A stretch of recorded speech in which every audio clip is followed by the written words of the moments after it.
Hello, everybody. Welcome to another NPCs Weekly News Roundup. It is August 26, 2022, and tonight, of course, it is a Friday. We're going live a day early, but we're going to be talking about Amazon supposedly buying EA, but not really. Definitely a lot of mix-up out there in the business world and what the ramifications actually mean and what we could actually see next. We'll also be talking about how Sony has decided to raise the price of the PlayStation 5 across the entire world, except for the USA. What's that going to mean for gamers and their wallet? And of course, we'll also be talking about all of the stuff announced at Gamescom 2022's opening night, basically in TLDR form, talking about some of the things that we liked, especially shown off in that first night. That and many other stories in tonight's Weekly News Roundup. Hello, everybody, and welcome to another NPC's Weekly News Roundup for the week of November 20th, 2020.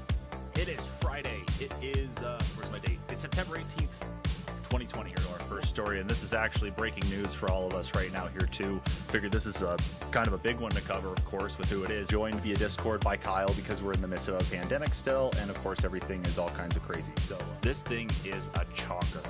I mean, yeah, it's a beast. It's huge. Doing that we had the Resident Evil stuff, that they were successful with Castlevania. Welcome to another NPC's Weekly News Roundup. And it's the news time. I am joined, of course, by Kyle via Discord. Kyle, hello. What's up? Man.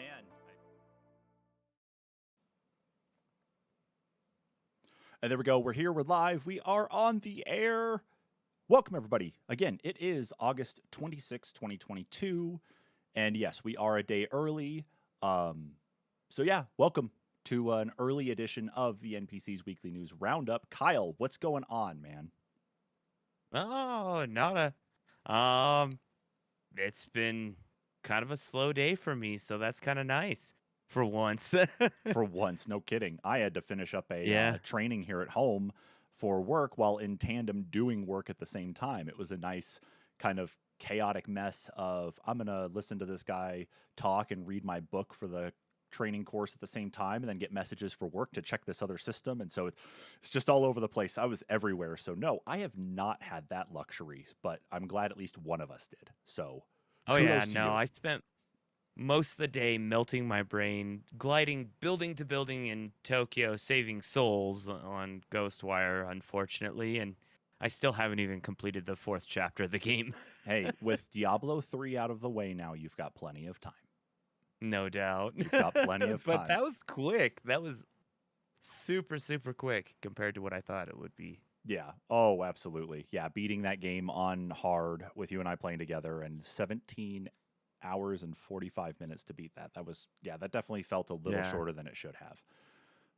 But anyway, of course, not only are we here to talk about the games we're playing, or at least we talk a little bit about that, we're really here to talk about the news. So let's hop right into it with the big story. And this was from, I think, today. This is where this came in. This was the big one, is that Amazon was supposedly buying EA, and they were supposed to be making an announcement about it today. But it sounds like that's not the case. That's why, of course, the title below, Amazon supposedly buying EA, but not really. So the USA Today ran a story as a part of their partner outlet with a gaming news org called GLHF, or short for Good Luck, Have Fun. And they apparently ran a story there talking about how some sources had come back saying that Amazon was getting ready to announce they were going to acquire EA, and they were going to be doing that today. However, as the day went on, more specifically as the hours went on from when that first got posted, the USA Today stepped forward and retracted the story after learning that the sources were most likely unreliable. But of course, some of the, I guess, quote unquote, damage was already done. So in this article from IGN talking about it, here is what they actually went to say. Earlier today, GLHF, a gaming esport outlet and content partner of USA Today's For the Win, ran a version of this story on our website that violated our editorial standards regarding the use of unnamed and unvetted sources. So they retracted the story because the sources apparently that the journalist had used were not necessarily, I guess, vetted in the ways that normal news organizations would go through and actually confirm that they are who they say they are. So when this had originally come out today, um, it actually ended up driving EA stock up drastically. Like I think it jumped somewhere between what was it? Yeah, I'd read 13% in one spot, but the article goes on to say that it jumped 15% in the pre-market when the announcement came out, and then dropped to around 6% when this article was published by IGN, which was around 10 o'clock. Let's see, this was 10 o'clock local time for us. So 10 o'clock Mountain Time, 9 o'clock Pacific, 11 Eastern, or 12 Eastern. So it's interesting, though, to think that, that this had happened, but of course, we had the retraction there. There is some stuff that's been said, Kyle, about this that I guess Amazon commented saying that they were going to be what do I say here? Exploring options, but not at this time. So it sounds like maybe the EA thing may be accurate, but not all the way in the sense of like it happening right now. That Amazon might be talking with EA, but just it's not happening yet. So what do you think about that? I mean, it's a possibility, and there was rumor prior that Amazon had looked into purchasing EA. I think just like a month or two ago, or maybe it was a few months prior to that. But regardless, there had been rumor floating around that Amazon had looked into purchasing the company prior to this whole fiasco occurring. And I mean, I could see it happening, but maybe someone jumped the gun and, saw that either they were looking into EA again, or the prospect of purchasing EA, or, maybe one of their sources had provided information from a past article. Lord knows that I've dug up past articles by accident in my cache. Oh yeah, I'll admit to that. My wife sent me one that made it look like that Blockbuster was coming back into our town for some reason, and she had sent it to me like in July, but it was an April Fool's one, and yeah, I didn't look at the date beforehand, and I was like, oh okay, but yeah, I got hit by one after the fact, so don't worry, I'm there with you. Yeah, so I mean, there could be a couple deciding factors in this, but Right. it's hard to say. I mean, unless an Amazon spokesperson was to actually step forward and say, maybe we had looked into the company, or the way this makes it sound is there is still speculation that they could purchase EA in the future, but I couldn't say. Yeah, I couldn't either, but I do find it interesting along a couple different paths at the moment. First off, of course, is that was it possible that this was either the just poor journalism and the fact of not vetting the sources, at least as has been said so far? Mhm. Is there another ulterior motive because everybody's trying to game the stock market anyway, and when you make like when news stories get out like this, it really can mess with the stock, whether it goes up or down. And Very much so. the other part though too is that I really do like the third part of it is that I do see it as plausible, but I see it as just being talked about too early, potentially, or that like it got out too early, because we see Microsoft right now in the process still with Activision Blizzard to acquire them. Sony just finished up Bungie. And now, of course, we've got Embracer Group snagging up everybody else as well, too, which they also today finished closing out the acquisition for Eidos Montreal and Crystal Dynamics just today. So it would make sense. Those are happening incredibly fast. Oh, exactly. So what I find interesting more than anything is that because of all of this is that it does feel like Amazon would step up to the plate to say, well, we really are trying to invest in gaming, and we have our platform here, so why not bring in someone as big as EA and gain that leverage on the market?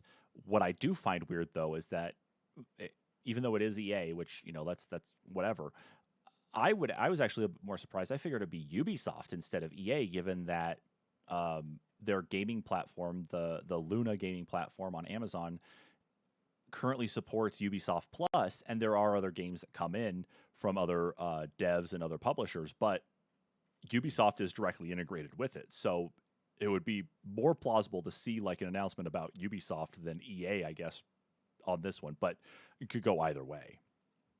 Yeah, I mean, that would just be, them cementing their partnership. But I mean, Amazon is also under a lot of flack right now for the Oh Amazon yeah. Basics brand. Oh So yeah, they I are. mean, maybe they're not trying to make too many moves in the market, uh, just because the whole, antitrust thing has come up a few times here recently, in the same proximity as Amazon. So maybe they're also trying to stay away from, or at least trying to stay more hush hush about any major deals like purchasing EA. Yeah, the antitrust part is a very excellent point. That was another thing I was also kind of considering and mulling over, though, too, is that why would they risk doing something like that when Amazon, Apple, Microsoft, Google, and I think even, yeah, Facebook are all being investigated for antitrust levels of activity in the way that they conduct their businesses. Right. So, yeah, it would be interesting, especially because it's not like Amazon would be buying like a smaller dev. If they like, I'm only using this as an example because it's you, Kyle, and it pops in my head anyway. Is that Hmm. as if Amazon went and bought Devolver Digital? Okay, is that if they went and picked them up, they're not big. They have an okay market share for what they do put out there, but they're not big Right. enough to be considered a detriment that if they would be acquired, that it would cause any sort of ripples or problems in the industry. When it comes Mm. to acquiring EA or Ubisoft or like Microsoft with Activision Blizzard right now, it's a pretty big deal because of how much clout those companies have across the gaming sphere anyway. So, yeah, I think for them to go and acquire, like, to do this would definitely be interesting in the scope of all the antitrust stuff they're in the midst of fighting right now anyway. So, Oh, definitely. But Yeah. but what do you think? Do you think that this could potentially have been um, just a simple like rumor that got out there and it was way too early for something like this given everything? Do you think this was just someone that heard something and went crazy and just thought, "Hey, I need to report on something now," or something Maybe, else?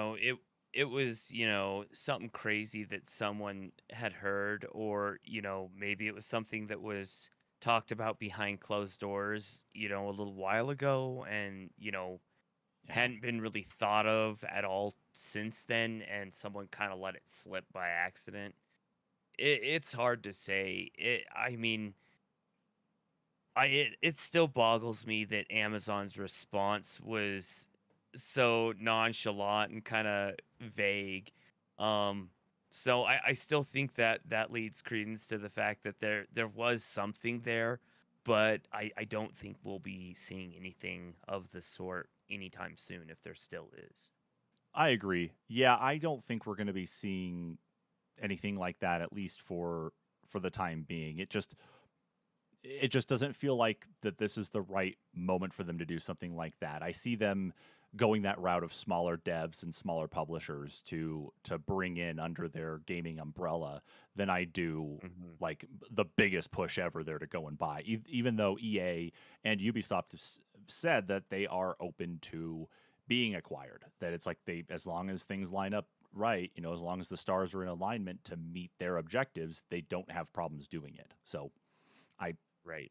it's going to happen one way or another. But anyway, let's carry on here. Yeah.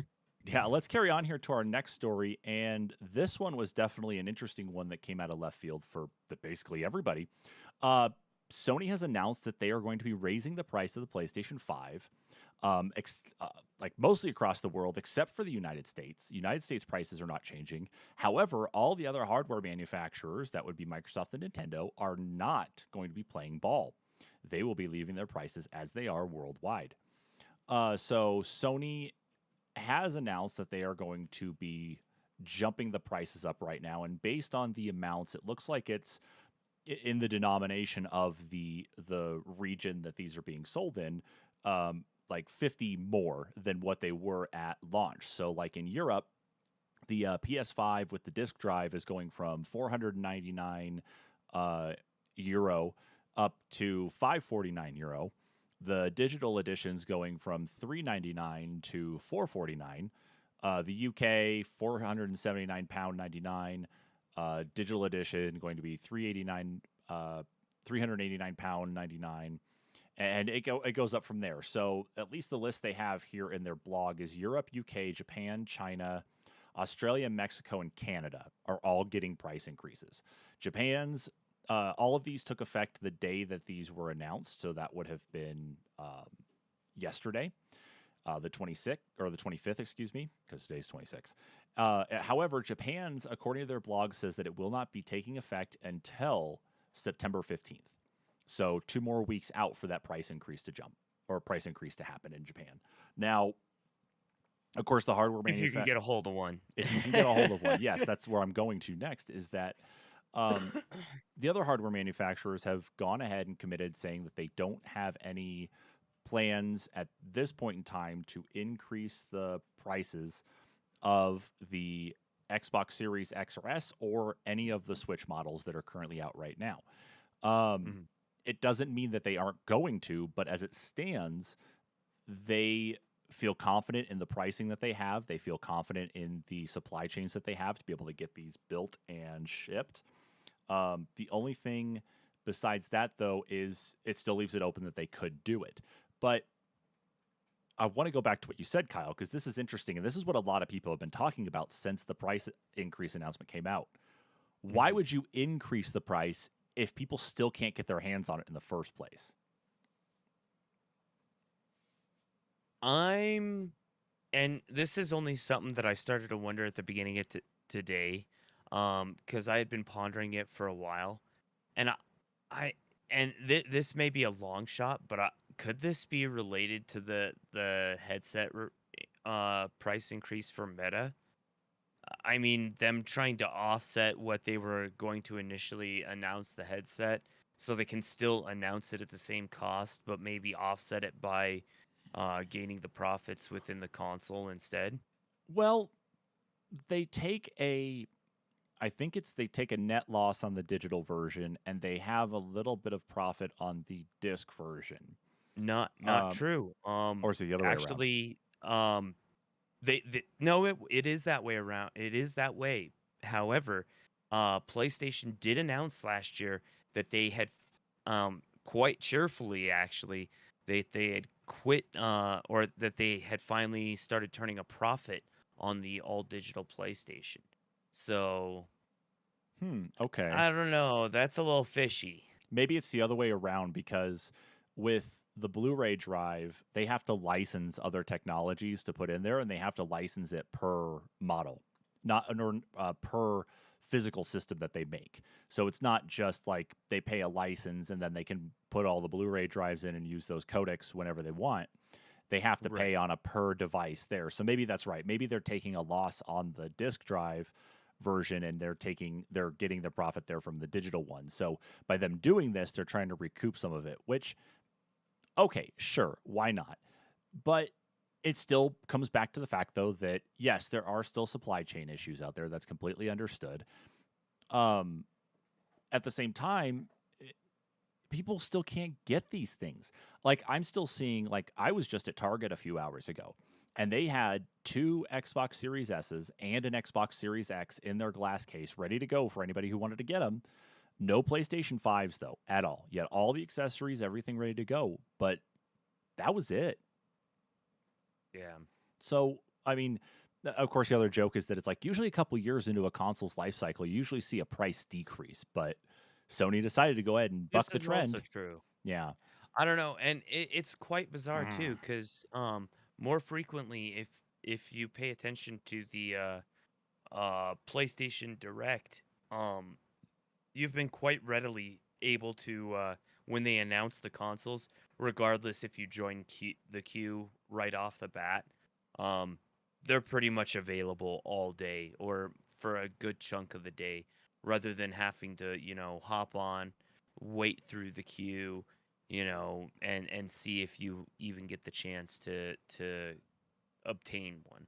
Yeah, and I've noticed because like you and I both follow Wario64 on Hmm. Twitter, and he puts up all the different deals things. I know there was that PS Direct I think yesterday where they had the whole queue system set up for buying the PlayStation 5 or the PlayStation 5 Horizon Forbidden West bundle, and then I think Walmart also had some in stock too. But I don't know how the sales went on those. Um, when those all got published out. So I don't know how Right. that And went. periodically throughout the day, he's also been posting things that, oh, Horizon Zero Dawn bundle still up and available through PS Direct. Regular bundles also available. So it's like they're they're not selling. If they're not selling systems, it's because they're not putting them out there right at this point. Right. And that's why it really makes me wonder if that's why there has been such a big push on Sony to embrace PC, is because Hmm. while don't have to they don't have to pay the money to make any physical editions of anything. Um, but they can still charge the same price that they have been for the physical versions of these games. And so they've got to be making a pretty good amount of money because they hit an untapped market. Now it's like, here is Sony first party titles now available that you can get on your PC. And these are some of our bigger ones that people have been, clamoring for. And if you can't get a PS5, here is an option to be at least be able to play it on something that you do have. So that makes me wonder if that's some of the other part of it that they're trying to recoup too. Cause like, you can't put the consoles out, put the games at least where the people are.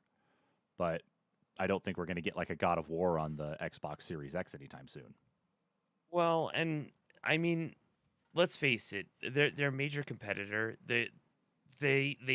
I'm pretty sure at some point had sold their console at a loss, and now they have their platform on smart TVs even.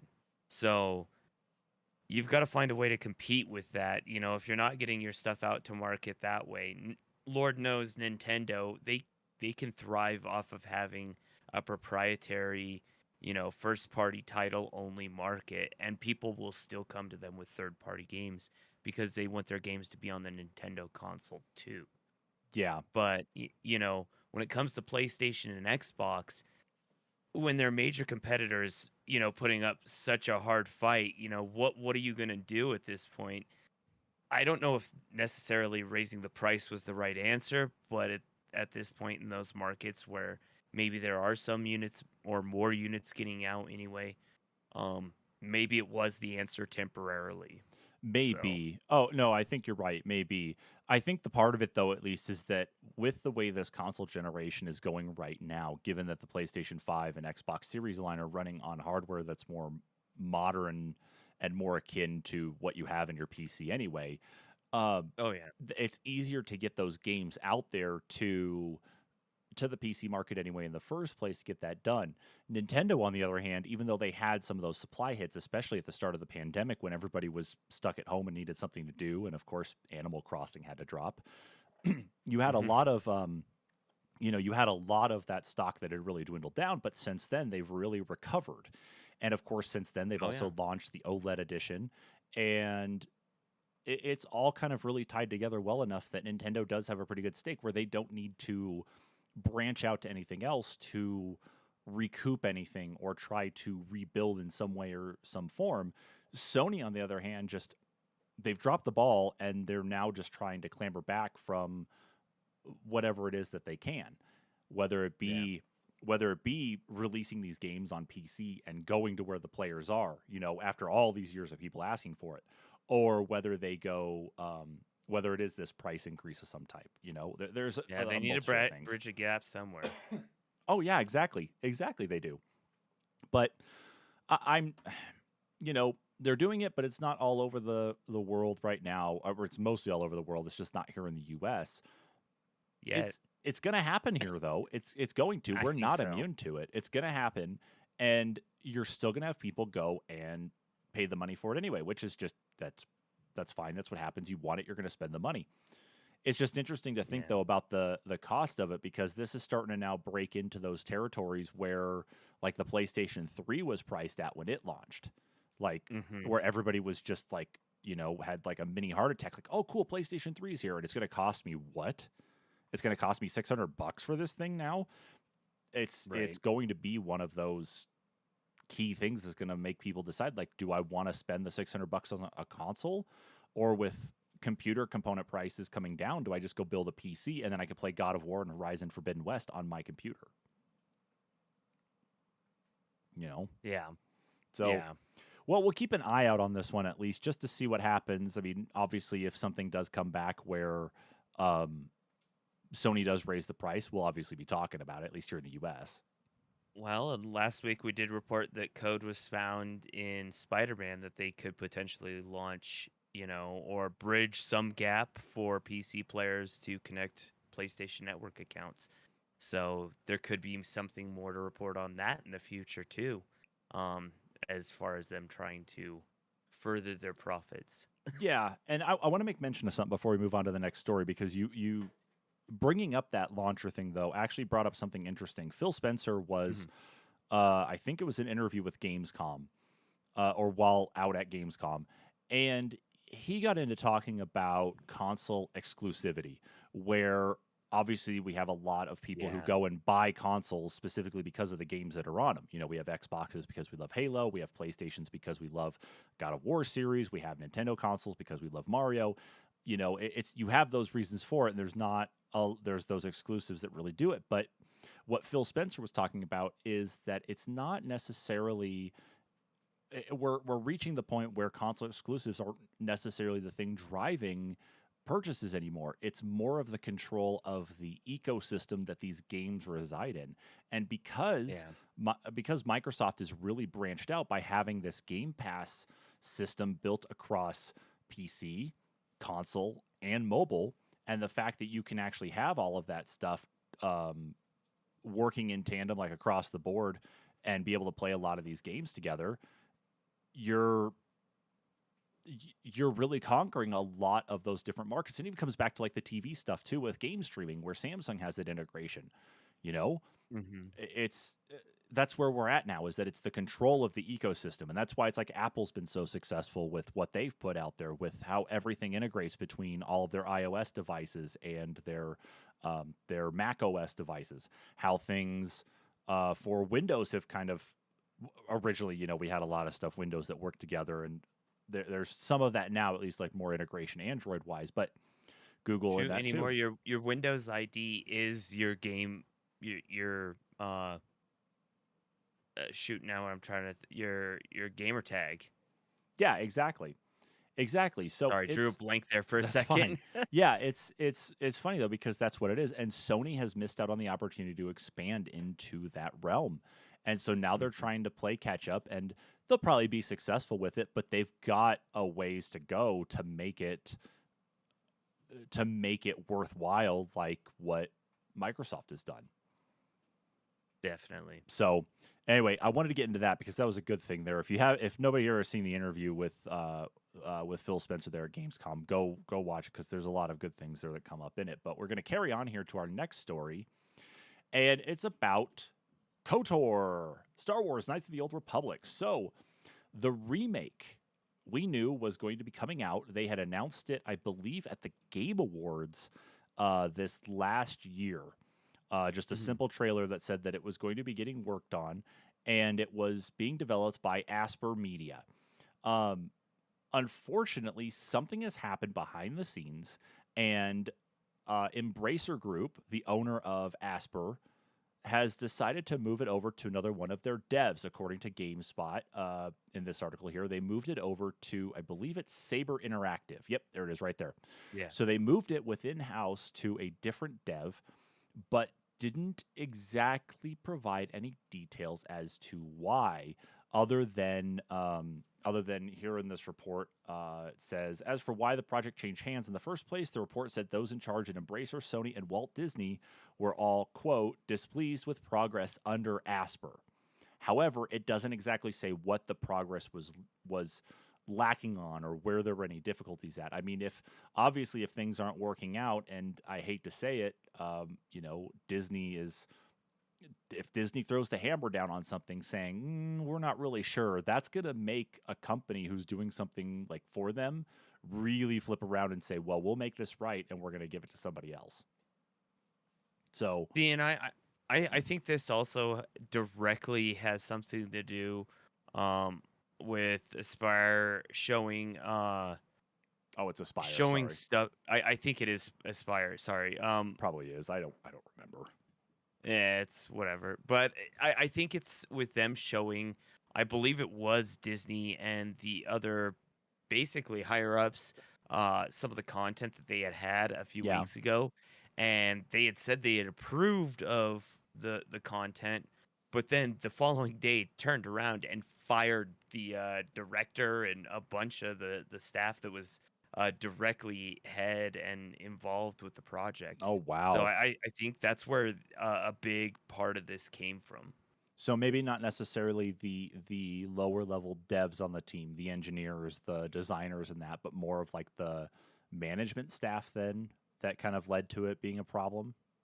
See, and I don't know if they had actually said that they had they were pleased with the progress or whatever, or if that's just what they thought they were taking away from the meeting. Okay. But yeah, apparently it must have gone south at some point because after the developers and well, a bunch of the, like I said, higher ups and then some of the main developers were canned from the project. I think it was actually just last week or a week and a half ago that it was announced that it was delayed indefinitely, and now we're getting this major announcement that Saber is taking over the project. Yeah, and as far as at least has been made aware, is like we're not necessarily in that delayed indefinitely category anymore. It sounds like we're still in that 2-year time period. So it looks like 2024 is when we're going to be potentially seeing this. But at least this is one of those things where KOTOR is not blocked off from being able to get anyway. Like the original version you can get on phones now, but it is still available though, where you can go and get it. I believe both the first one and the second one are still available on like at least PC Steam even. platforms. Yeah, Steam, good old games. I'm Exactly. pretty sure So both have them. So yeah, so while the remake itself will definitely look much better than the originals will, if you're someone who played the original KOTOR and you liked it, I mean, you're not at least missing out on anything because it's going to look better and it'll probably play maybe a little bit better, but at the end of it, you're basically still getting the same game. So that of course is its beauty is in the eyes of the well, it beholder, is a I suppose, with this. remake. It is a remake and not a remaster. So I guess it depends on how much they retcon everything in here because obviously yeah, there's a lot that has changed in the Star Wars universe since Disney did acquire Lucasfilm. But right. I don't know. I'm I I think don't there's a know. lot of loose lore that they have room to play with now that they've basically decided they were going to retcon most of the legacy stuff that wasn't on film, and eh, we've slowly seen them reintroduce some at least a fair amount of the content that was in books or in comics, in video games that wasn't previously part of the new I guess canon. But I don't know. I think that's part of it, but um at least with the whole remake thing. But I think the whole thing was their announcement of it being indefinitely delayed was them just making a panic announcement, not knowing what they had to do to make the moves quick to try and hit that release date that they had, or at least the goal that they had initially set for themselves. Yeah, and we know that Disney, of course, really strives to hit those timelines that they put out anyway, though, Mhm. too, for like when things are going to be out there. And Star Wars is a property that they really don't want to screw with. So I imagine that there are things in their timetable that line up because they may have something else going on with, like within the rest of the environment, like within the rest of the Star Wars universe or Star Wars media they're putting out that they really want KOTOR to hit that same time period. So that would be my assumption on the matter, is that that's probably what we're going to be looking at here soon. I think that's a possibility. Disney's notorious, especially with the Star Wars, ever since they've, having stuff that releases going with, particular Star Wars movies, Legos, other toy lines. That's always been a thing with Star Wars, but it's been very, very particular now that Disney's taken over. Okay, I don't know what's going on with you there, Kyle, but you broke up pretty bad there for a second. I don't know if you have a download from Steam or anything that's going on in the background or something else, but you're all... No, I think it's just my current internet. Yeah, you need to just go to that fiber company and get your stuff. I don't know if you want to try to disconnect and reconnect or something like that, but... I can try real quick. One sec. All right, we'll give Kyle a second there to come back, but... Let's see... Uh-oh. You there, Kyle? Let's see. You're back, but your audio quality is still a little goofy. Ooh. Oh, nope. You're good. Let's not jinx it anymore. Yeah, I think... Fair enough. I think we're good for right now. We'll see what happens, though, here in the short term with all this anyway. But I think we've covered enough there on the Star Wars part and what's going on with KOTOR at the moment. So let's go ahead and carry on here to actually kind of the bigger part of the news that we have going on tonight, and that is going to be talking about Gamescom. Gamescom, of course, 2022. Lots of things have been announced so far. Lots of things showing off in these few days. But, of course, the opening night is where we got hit by all the different trailers and announcements for things from Jeff Keighley, of course. And there was a lot that was shown off there. So going to kind of hop into it with this TLDR that we grabbed here from Polygon, where they showed off a lot of different things. I'm going to kind of summarize some stuff there. So, Kyle, if you got something there that you had seen that you want me to focus on and bring up, we can talk about that a little bit. But we had a teaser for a game from open world developer Build a Rocket Boy called Everywhere, and all that was in the trailer is it was a very short one. And even Polygon's example here is shooting, driving, explosion, space, and some type of open world in there. It's not really easy to say exactly what it is that's going on in there, but it probably will be some type of like open world RPG, more likely than not, like a space. I feel like one. it's going to be maybe like some sort of adult version of Roblox. I don't know. Just kind of like literally a game that you go do anything everywhere. Can we just not say that an adult Roblox? I mean, well, yeah, I'm sorry. A more I don't need that. Not adult. I don't even know what to say now. Dang That's it, fine. you ruined it for me. No, you ruined it for yourself by calling it adult Roblox. I did, but you get the idea. It's going to be more like not as kiddish, not as blocky. It's going to be a free form game that you'll be able to potentially do all these other things just in an open environment with other people. Yep. Yeah. It looks kind of interesting.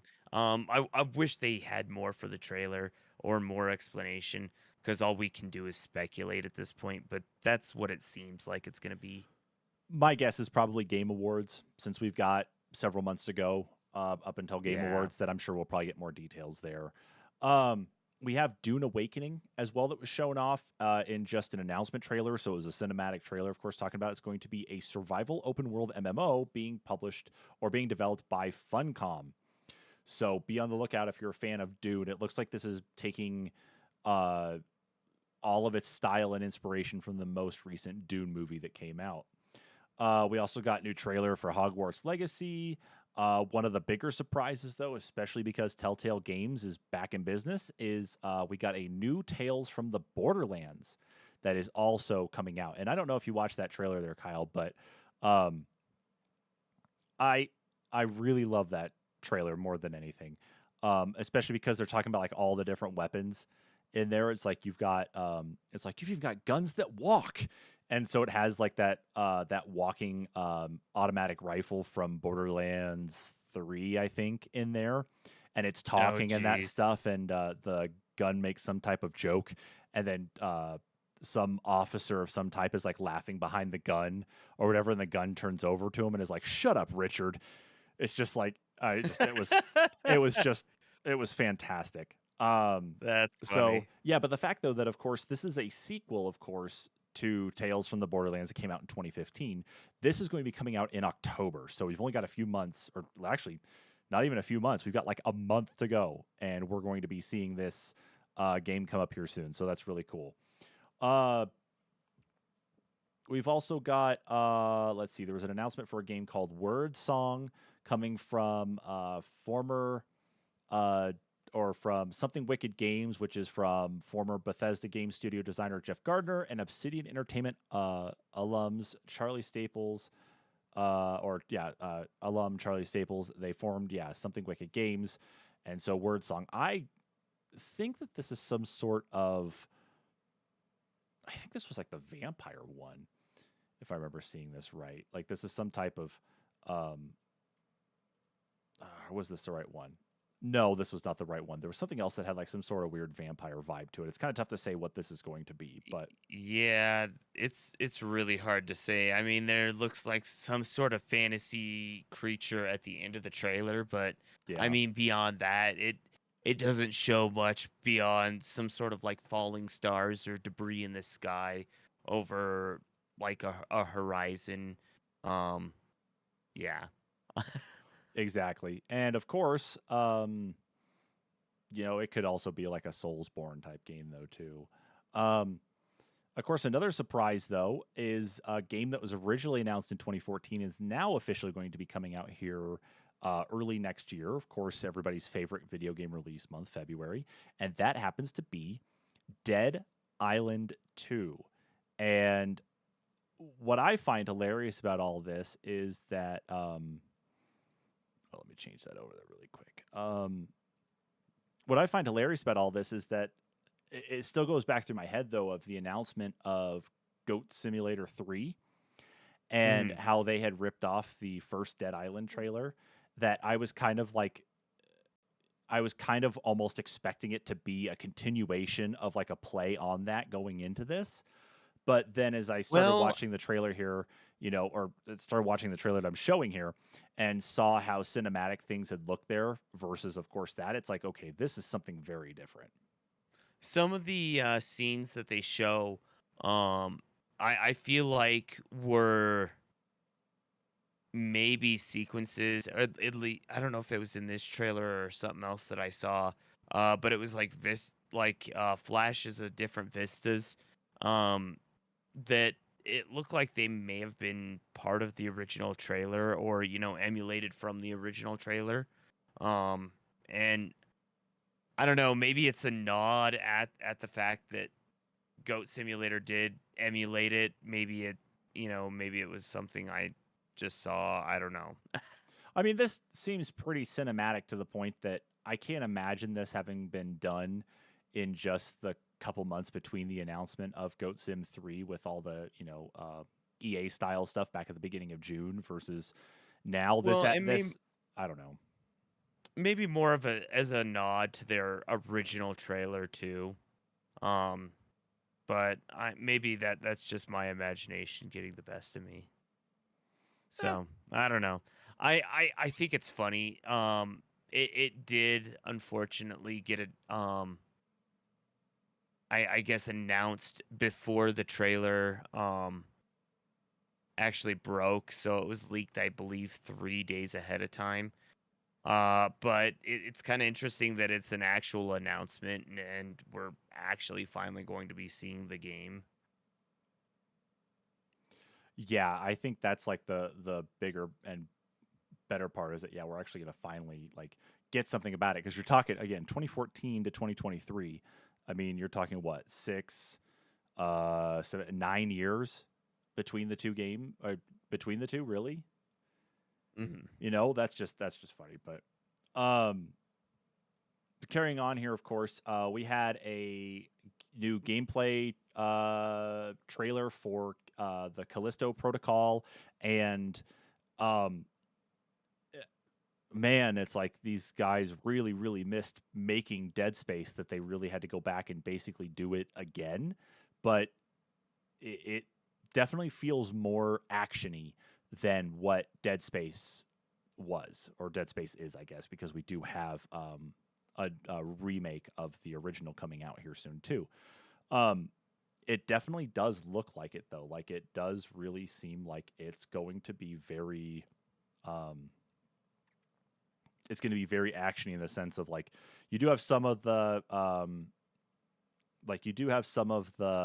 stealthy parts of it though, like that you can sneak up on some of these enemies in here, but overall it feels more like you're actually going to be getting in there and doing the fighting instead of just kind of like slowly exploring around. Not going to be like Isaac Clarke, where it's like when you're running, it seems more like you're slowly moving through everything. Right. Yeah. Is this one that you're probably going to pick up though? Oh, definitely. I'm not a horror game person, but I think I'll probably grab this and try it out.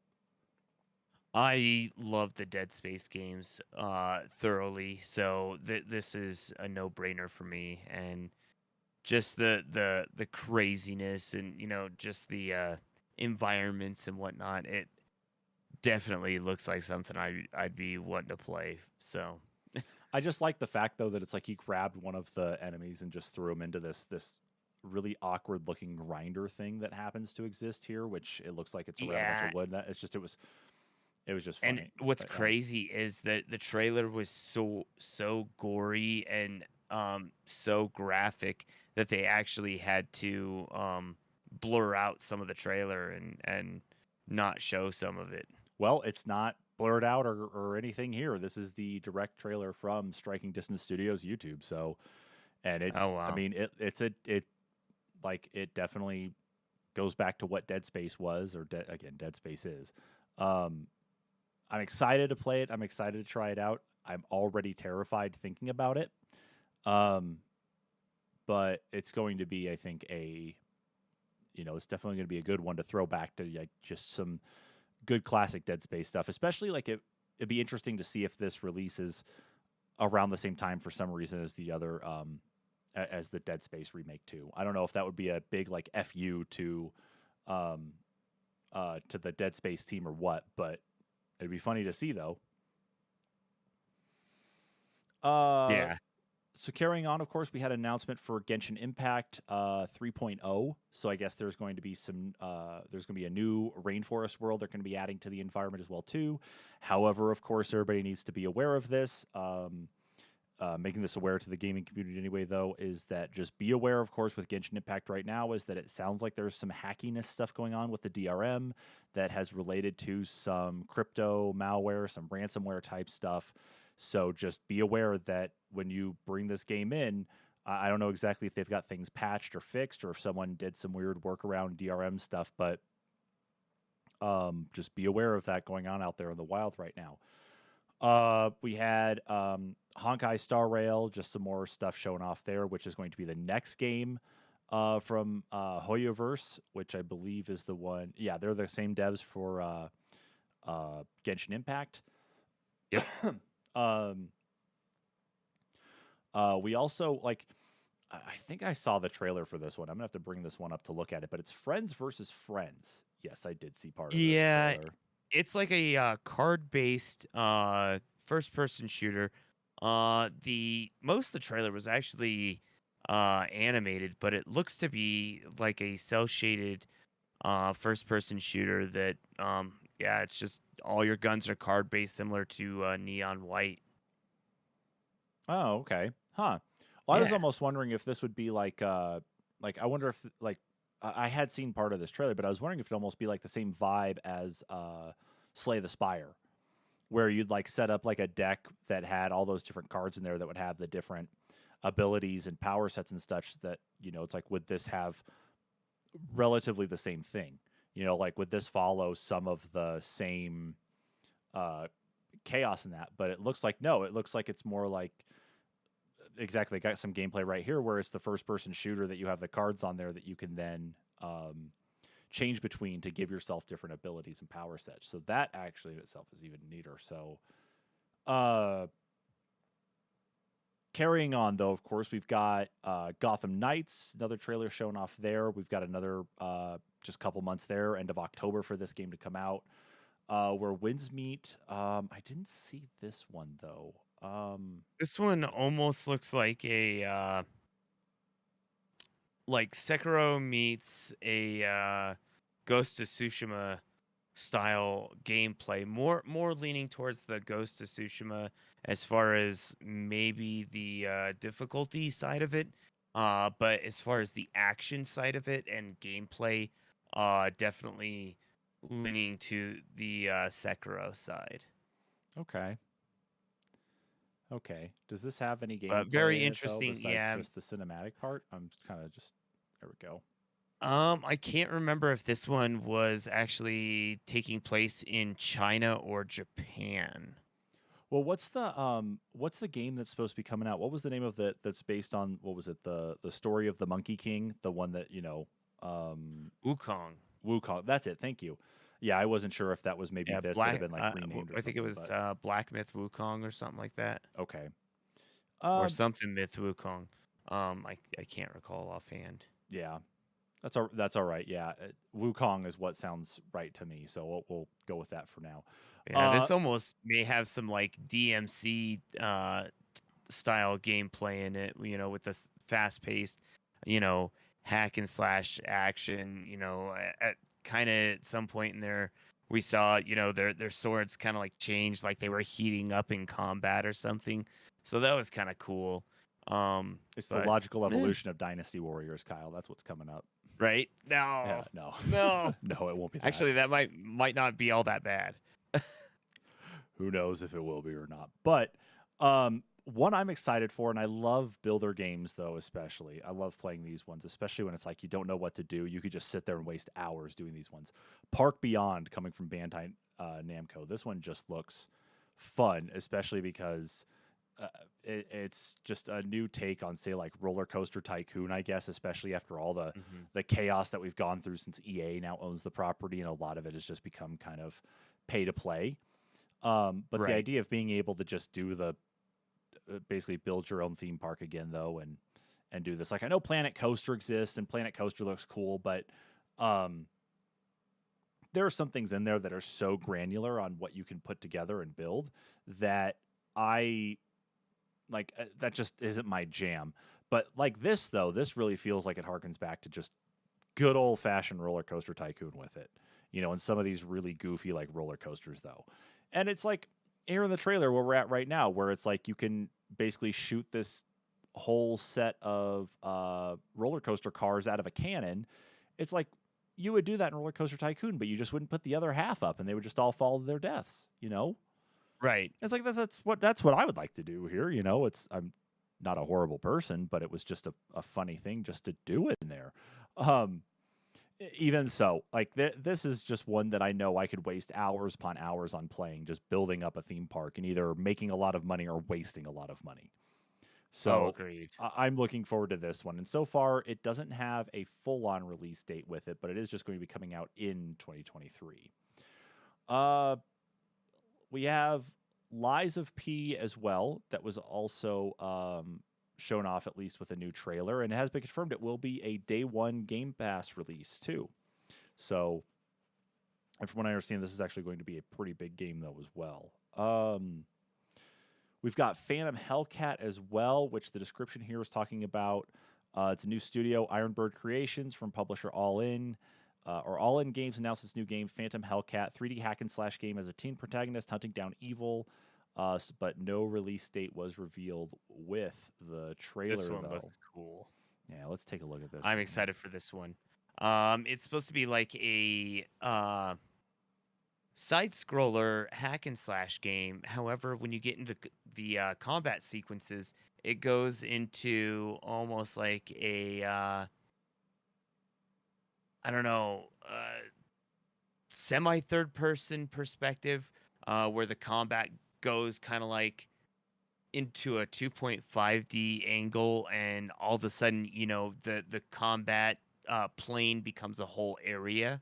Mm. Looks like a really, really unique concept. I think there's only been like one or two other games that have really, really messed with it like this kind of concept, and it's just so cool. I think Yeah. like this is the first one to go to this level. Yeah. I like the look of it. It gives me a vibe of I get a little bit of a vibe of like Devil May Cry with it. Um, Yeah, at least in the combat side of it, and some of the not necessarily the art, but some of the effects. And then of course I just find it funny that of course they're walking around with a Walkman tape cassette player there on their belt loop, listening music at the same time, I guess, from it, which is just funny. Um, Serpent Knight made a mention here, and this was talking about the God, Park Beyond game. Sorry, and it goes on to say, I got really mad once when my then girlfriend got into my game of Sim Tower and changed up a bunch of stuff I spent a long time working on. And yeah, that's why I now have a separate computer from my kids, so they can't get in and mess with any of my saves. That's why I do that right. and take regular backups. Um, but in the rest of the announcements, though, of course, going through here, of course, we got a new trailer for Goat Sim 3, which it's Goat Simulator. I mean, Goat what else is there to Simulator. show off? It's gonna be fun. It'll look really fun. Return to Monkey Island is coming out September 19th, so we're only a couple weeks away from that. That got Major hiatus on that yeah, one. it was especially, and it also with the trailer here, it is definitely is providing more of like a story-based explainer of kind of some stuff that's going on. One of the more interesting things that was announced here, though, was let me see how many more we've got here. Jesus Christ, I thought we had gotten through everything. We're still only like Oh no, maybe there's halfway like through. 30 plus games. I'm just gonna have to blow through this here. Yeah, we're gonna Um, have to like quick fire some of these guys. yeah. I'm gonna show this one here, this trailer, really quick because this is not what I expected at all in the first place for anything to be announced, and that was the announcement of Killer Clowns from Outer Space, the game. Now, Killer Clowns from Outer Space, of course, was some sort was a slasher movie. I hate to say some sort, but I've only seen bits of this movie. But this one came out in the 80s and was, of course, a very popular movie at that time just because it was goofy and, of course, slasher movies being as big as they were at that point in time, too. But the fact, though, that this is coming out in game form, we don't know exactly what this game is going to be, or at least be like, but it's literally Killer Clowns from Outer Space. Yeah, don't know exactly what else to say about it. But it is being made by the devs who are behind Friday the 13th, the game. So I guess they found their niche of bringing these things to, bringing like these classic slasher horror movie games to, or movies to game form now. So, yeah. Oh, and it was right there. I guess I missed that part of the trailer when I'd seen it. But it looks like it's going to be one of those that is just a new, different take on multiplayer. Like maybe take some sort of vibe from Dead by Daylight, but it's got guns in it this time. It looks like that you can defend yourself with. So yay for that, I guess. Okay, let's just blow through some of these other ones here really quick. We've got some new gameplay stuff for High on Life. That's made by Justin Roiland's Squanch Games studio there, and it's basically just Rick and Morty, the video game, just in a different light. Yeah. Moving Out is getting a sequel. Moving Out 2 is coming out next year. Lords of the Fallen is The Lords of the Fallen. sequel. It's a sequel to Lords of the Fallen from 2014 as well. Very confusing. Yeah, The Lords of the Stranded Alien Dawn is coming out. This is from the developer of Surviving Mars. That's Hamimont Games, or Hamimont Games. Sorry if I butchered that. Coming out early access on PC in October. It says it's going to be a planet survival simulator where players will be helping a group of colonists survive on a deadly alien world. So, City Skylines meets Alien World, I guess. We'll see there. Under the Waves was just I believe was just a cinematic trailer, and I believe this one is taking place in a similar fashion to Subnautica in Yes and exploring no. around and such, or does this have more like does this have a different vibe to it, Kyle? Like, did I miss something here? This does have a somewhat different vibe. It does look like there's a little bit more maybe story to it. I couldn't say for sure, but maybe a little horror aspect to it. I know you get a little bit of that in Subnautica. This looks like it might also have some third person gameplay. So Yeah, it looks like you're right there. That might be the case with it. Sonic Frontiers, we got another trailer for that doesn't explain what's going on. We do see more of some new levels in it, though, at least, or some new areas that you can be in. But again, nobody has any idea what this game is actually about, other than Sonic being approached by some type of antagonist or something, saying that he's basically screwed up and it's his fault for something.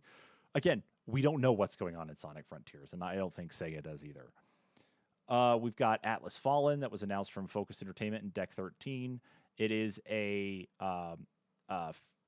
action fantasy RPG, semi-open world full of ancient mysteries and threats, coming out next year. We have a new Outlast game as well coming out too, called the Outlast Trials. And I won't play it. I won't play it either. No, I've done enough watched and played enough Outlast stuff. I'm good. I'm going to take that. I'm going to ball it up here, and I'm going to throw it over that way for someone else who wants to get it. Moonbreakers looks pretty cool, however, or Moonbreaker. That one's going to be I guess, tabletop RPG, but in the sense that you get to build and paint all your figures and play like a Hearthstone XCOM style battle with them. That's what I was noticing with it too, and I actually like that idea. Like the painting part, I don't really. I have no. It's apparently going to be a major part of the game, so. Which, hey, cool. That's awesome. I think that is kind of cool in a way. I mean, people like to customize stuff. That just takes it to a whole new level. So I think it's really neat, and you'll get to have your own custom team when you play online with people. So that's super, super cool. Yeah. And it looks like it can get as simple or as difficult as you want it to be. And potentially even download other people's designs. Maybe. But what I really would love to see with this, and it's a stupid thing I'd love to see, is I would like to see VR support. And the only reason why is that way it's like I can move and manipulate the pieces, and it's like, okay, if you want me to paint a figure, give me the figure to paint. It's like, let me do it in like VR or something, instead of just using a mouse to select a color and just click somewhere. This might be the tabletop game, the digital tabletop game that I've been looking for a while.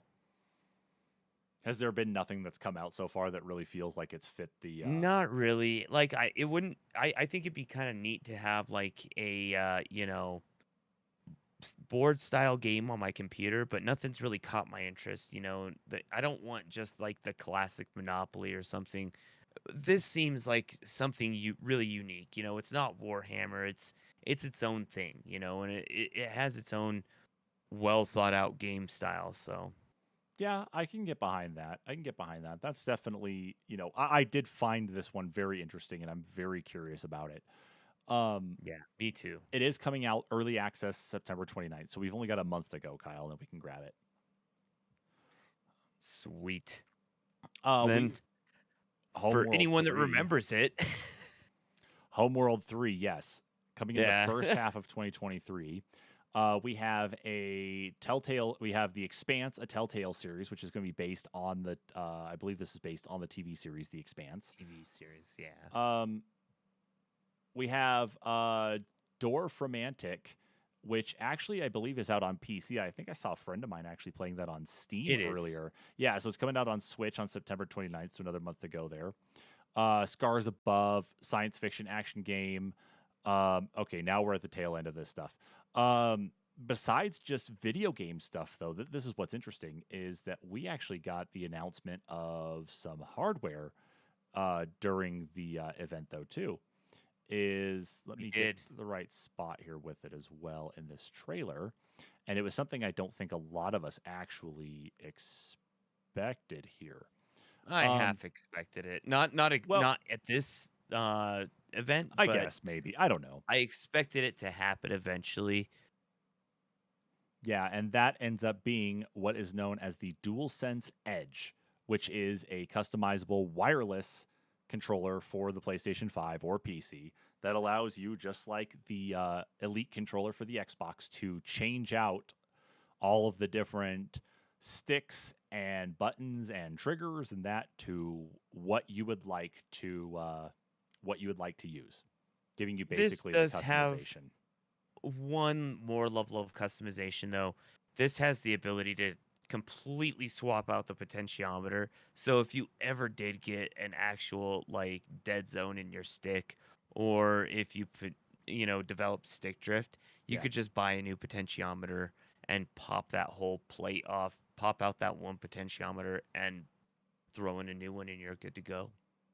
See, and that's one of those things that I think really at least drives the longevity when it comes to, to this hardware and that anyway too, is the fact that you could replace those parts there to keep it up to, keep it up to snuff, so you don't have to go buy a whole brand new controller every single time something dies. And maybe Sony will be showing us that the extra expense, because they haven't announced a price yet. I can see somewhere around like the $200 price point though, at least at the initial launch. I know it's a little bit more than what the Microsoft Elite 2 currently goes for, I think, because they're frequently at like $180. But I could see it just as, a launch thing to get over the initial hump, launching at $200. But Sony, I think, will be showing us that paying the extra amount for the initial controller will be worth it in the long run if you ever have stick drift or any problems with the controller. And that's what I like to hear. That's what I like to hear especially. So let's just make sure that they continue to do such. Yeah. Moving on, of course, last two things here out of Gamescom opening night. Hideo Kojima has decided to announce that he's going to be having a podcast on Spotify now. So it looks like we have some competition there, Kyle. So yeah, except, he'll just be talking about how awesome he is, or, what new games he's going to make that are awesome. And we're just talking about his podcast. Yeah, we got that. And then, of course, the last thing here is that car maker Mini has created a concept vehicle that is based on Pokemon, but it looks like what it really is for here, and I'm going to open this up, is that it's really seems like it's focused on more of like marketing the electric vehicles that everybody's trying to make right now. And this one is Pokemon themed, more specifically Pikachu. They, like every car manufacturer right now, of course, is in the midst of making their own electric vehicles. And of course, we got it's not a surprise to see something like that coming up. But yeah, they decided to just do some type of show off there. So whether or not it's just some sort of, it has to be some sort of cross promotion thing there with the Pokemon company anyway. But it's also a concept car thing though too. So it's probably more like to show off like Mini is looking into electric vehicles themselves. And hey, we're going to do this by throwing the spin on it by throwing Pikachu on there as well. So get everybody's attention on that. Right. Yeah. But at least for this point in time, that is what we've got on the announcements out of at least Gamescom opening night. There's been plenty of other things that have been shown off, more gameplay stuff that's been shown off, more stuff like out of Grounded. We had the Microsoft Flight Sim team come on, showing off some of the new details about helicopters and gliders coming into Flight Sim. There was another one that was there off the top of my head that they had also talked about though too. God, why is it not right there? I can't remember. I've seen a lot of this stuff. I can't remember what, but when I can remember, we'll come back and talk about it another time. What we are going to do instead, though, is we're going to move on to the last bit of our show for today. And that is the NPCs quest markers with Kyle. Kyle, it is time for you to take the wheel and talk to us about these last three quick bits, these quest markers that we need to talk about in this week's news. Yeah, so for our first quest marker today, Bandai Namco has filed a new Time Crisis and Steel Gunner trademark. Well, for each of the games, of course. Of course, the last Time Crisis game that officially released to the arcade was in 2015 with Time Crisis 5. And on the console, I believe it was Time Crisis free on the PS2. And still Gunner, I can't actually recall when the last release was. So this kind of leaves question if we're actually going to be seeing a new arcade shooter, or maybe we'll be seeing some sort of VR crossover, because the new trademark did involve um, information regarding services such as providing online video games, computer game that may be accessed network-wide, and network users via computer. So give me New Time Crisis. Something to think about. Yeah, New Time Crisis VR. Woo! That'd be awesome. And moving on to our next marker, Sakurai, creator of Smash Brothers and the Kirby franchise, has a new YouTube channel in which he basically talks about creating games and his success about creating games and information that might lead to you having success creating games. So far in his first episode, he has had permission from Nintendo to use Smash Brothers footage in for educational purposes, but it looks like it's a really interesting resource if you are looking to program games or are currently working in the industry. So maybe something to check out. Very good info. And in the last quest marker, your Steam Deck, if you ordered one and are slated for Q4, may be coming even quicker than expected. Of course, I've released a email that mine was going to be moved up, and I received mine closer to the beginning of Q2 than I thought I ever would have, or Q2 than I ever. No, it was Q3, wasn't it? Yes, it was. Than I ever thought of. Yeah, than I ever thought I would have. However, since then, users have been receiving emails, I want to say 2 or 3 times, that orders have been moved up. So if you were expected to receive your Steam Deck at the end of the year, you might be receiving it as soon as September. So keep your ear to the ground and eyes on the email for that one saying you have to drop the money now. All right, then. Well, that is it then for this week's news roundup, of course. So, with all of that said, thank you so much, everybody, for tuning in. And, of course, just like Hideo Kojima's podcast, you can find this podcast that we always do and more, of course, over on our homepage, anchor.fm/the-NPCs-podcast, and also find it over on Spotify, Apple Podcasts, Google Podcasts, and more. Follow us on social media. Follow us here on YouTube as well, too. The episode here that you're listening to right now for the weekly news roundup should be live here very soon. So if you missed out on anything and you want to take us with you in your pocket, you're more than welcome to, and go download us from your favorite podcast platform of choice. In the meantime, of course, though, thank you so much, everybody, for tuning in to this week's news roundup. We will catch you all next week. Laters.